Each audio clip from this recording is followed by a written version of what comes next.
Hello! Welcome to the Patrix&Patrica show. Yes, honey. Talk to the twin. Yes, talk to the twin.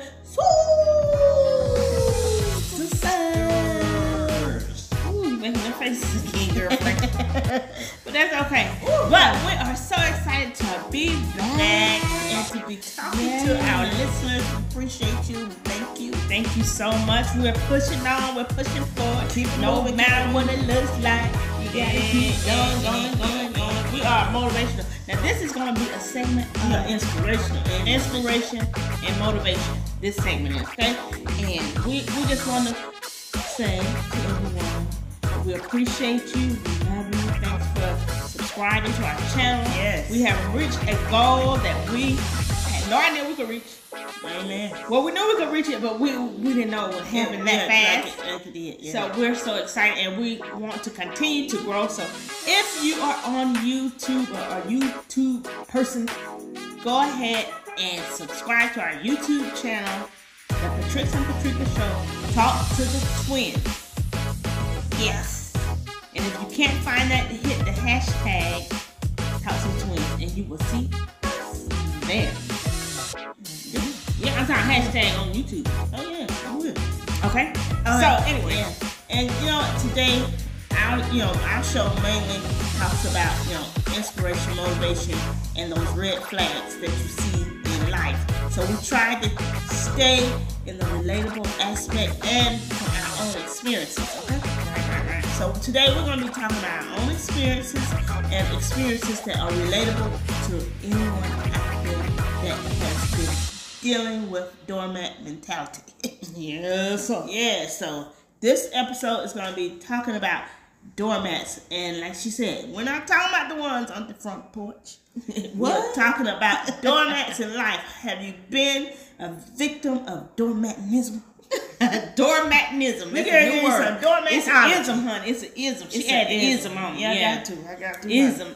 Yes, because doormats. Oh, honey, I have been a doormat before in my lifetime, and yes, some days I feel like I'm still a doormat. I know that's right, honey. So but we're gonna reverse the curse, baby. Rebuke it. Yes, we're not gonna receive that. We're gonna remove that doormat mentality. Amen. Sister. And push it to the side where it belongs. Boop, out the door, honey. Out the door. You don't belong here. You don't belong here anymore. I'm saying it, Sister Stare. Yes. Yeah. So while we're getting into this doormat thing, honey, let me give you a little description and and tell you what a doormat looks like. What does a doormat look like? TV. What's it, partner? That don't communicate their need. Their needs are stand up for themselves, often taken for granted. Are you taken for granted? Have you felt this before in your lifetime? Yeah. Even as a young adult, when we were a lot younger, you could be a doormat to a family. Yeah. You could be a doormat for your job. You could be a doormat for your dog. I just walk all over you, all over. Right. And it's so many ways that that you can find out if you have been the doormat in somebody's life or have been treated as a doormat. And I hate to put victim on it, but I got to say it's kind of like a victimization of it. Yeah. Well, usually I believe that you are manipulated into being a doormat. Given the guilt. Yeah. So, and if you're dealing with a narcissist, you just gonna forget it. You're gonna be the doormat. Right. And then I was reading as well too online that a doormat is not necessarily a person that is dumb, but it's a person that wants to be kind of naive and gullible. But a doormat is a person that wants to be somewhat of a people pleaser, or that will accept anybody and what they want more than themselves. They'll take care of somebody else before they take care of themselves. Right. So have you ever been in a situation like that? Let me cry. Yes, I absolutely have. See, it happened. I've definitely been in that situation. And recently, I've been getting these phone calls from people I haven't heard from in a while, and I can feel the doormat mentality, because you, I'm quick to jump and say, okay, yeah, I can help you, but you know, but you don't get nothing out of it. Nothing, and my services are very expensive for the things that is needed by these people, right? And I don't believe they would pay me what is worth. Right, so you gotta know your worth, so you won't become a doormat. Yeah. And then on here, you know what I'm gonna do? I'm gonna send them a contract, and they can say yeah, next minute. Okay, that sounds like good. Sounds good to me. And then there's 5 signs that I found, but I'm sure it's more than that. Oh, wait, hold up before you tell those 5 signs. There are 5 signs to say that you can be a doormat, that you might be a doormat. Okay, hold on. I know I found out some of these We're gonna do that in just a moment. I want that around so we can head this topic up, because while we're doing this show, we are also recording for Spotify, for iHeartRadio, and for Google Doormat. This is what we found. This is the studies that we have went through. Really, Patrica has. So she's gonna list them out. So what are the 5 signs that you might be a doormat, honey? Okay. And then after that, can I tell why I wanted to talk about that? Yeah, absolutely. Okay. All right. Number one. I read 1, you read 2. Okay. All right. Always accept people. So that's number 1 sign that you might be a doormat. You always accept people, or you always saying, "Oh, they'll be okay. They can come on in," or and you don't know them. People just that don't deserve your time, quality, energy, effort, all that. Yeah. And number 2, you are taking for granted. taking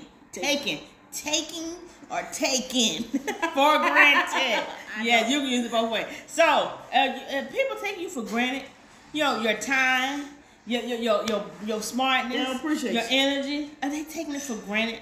They're not even considering you, but they want to use you. All right, see, I just stepping on one over to the next girl. Okay, go ahead. I'm sorry, I'm getting ahead of myself. People only reach out to you when they need you, not just to say how you doing. Not to check on you. Are you okay? How's the weather? But they need you. But I hate this. I hate when people call and they really are calling to get something out of you, but then they'll say something out of you, from you, take your nose and drain you, and they'll say, "But how are you doing?" Because they don't mean that. Or even before the fact, even they might start the conversation off, "Oh, I'm just calling to see how you doing." But by the way, to soften you up. Yeah, but by the way, and then so you feel good, like, oh, they care, but they really don't. They just want something from you. Rise up, people. I can't stand it. Okay, number 4. You're never appreciated. Oh, my mule. My God. My Lord. You never appreciate it. You could do something for a person, honey, and they take it and run with it, and they never even look back and say thank you. Even one looked back and said thank you to Jesus and said thank you for healing me. But, honey, you get people, and, you're not really on this road to, be acknowledged by certain people. But can I get a thank you? Can I get I appreciate you? I know. Something. Give me something. Yeah, but and then when you say it, mean it. Because I can tell when it's fake. If it's not real, it's not real. Oh, well, they appreciate you for that time being because they got what they want. Yeah, then they go on about their life. So you know that it wasn't real. Right. And the next one is lack of reciprocity. Reciprocity means that the practice of exchanging things with others for mutual benefit, especially privileges granted by one country or organization or another. Okay. So, are they willing to exchange information? Once they get in the door, are they going to help you? Are they going to learn something, or you move ahead, then you reach back for that person? Now, I do it all the time. Now, I'm not trying to brag or say that I'm this saint, but I am a saint because I learned in the Word that I am a saint once I give my heart to God. But, I'm not this perfect person. So I do try to reach back for some people. And I had to really stop myself from doing that because reaching back to people that took advantage of your time. Taking you for granted. Right, and they take advantage of your kindness. Yes, they do. Yep, and you just have to really be wise as to how you are with other people. And that's called discernment. You discern what that person is coming from. Yeah, don't be gullible, don't be naive, don't be easily manipulated, don't be... Yeah, don't apologize for things that you didn't do or didn't cause. Right. And don't say yes when you really don't want to. Well, since I hit the prime right age of 49, I'm more direct with people. Like, what do you want? I'm gonna ask you, what do you want with me? Because I mean, I'm gonna be past 100 years old, so I'm halfway there. So why not just be direct and honest and ask for what you want? Because it's been so many years that I've allowed myself to be passive, and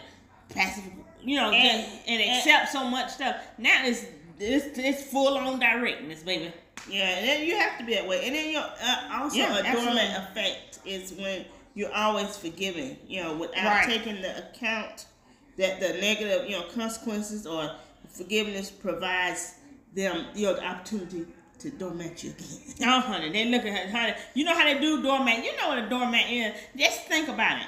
When you lay the doormat at the front of your door, right, and people step across it all day long, they may dirty feet, dirty shoes, dirty feet. But this is the process. They may stop and they may wipe it, cross it, wipe, cross, that's. But the thing is, the doormat person allows it.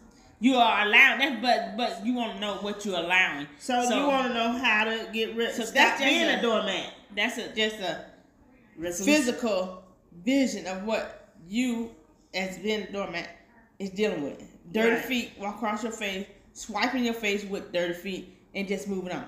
Right. And do you want to be treated like that? It's draining. It's draining to be a doormat. And the reason we are talking about this. Oh yeah, hold up. We got to make sure we get it all down. Yes.